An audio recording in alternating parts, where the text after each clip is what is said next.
မိတ်ဆွေတို့ပတ်ဝန်းကျင်မှာအထက်ပေါ်ပြပါဒစိမ့်နှင့်ဒစုံတရာပတ်သက်ဆက်နွယ်သူများရှိပါကအားပေးနှစ်သိမ့်ကြပါ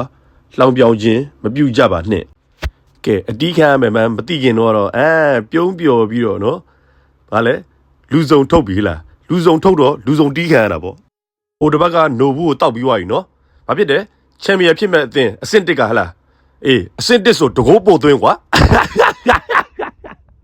အမြန်တွေးရင်နေပြီတို့ဂိမ်းမီးရှို့မယ်ဆိုတဲ့ကောင်တွေလေဘယ်ရောက်ဝါမဲ့မသိဘူးမကန်ခင်တော့စာတွေတောက်လျှောက်ဖို့နော်စင်ပြန်ကြီးရမှာအကြနာချက်ကိုရှိုးနော်အခုတော့အတစ်နောင်တွေလည်းမဖြစ်ကြတော့ဘူးမကန်ခင်တော့ဂိမ်းမီးရှို့မယ်ဆိုပြီးစာပို့တဲ့လူတွေအခုတော့အတစ်နောင်မဖြစ်တော့ဘူးမေးပေးဦးနော်အခုမှတော့ကြိတ်ငုံနေနေပြောလိုက်တာအိုင်ဖန်တွေဘောလုံးပွဲစုကြည့်တော့ဘာဖြစ်လဲဆိုတော့စုငိုကြတာပေါ့စင်ပြန်ကြီးဖန်တွေအကုန်လုံး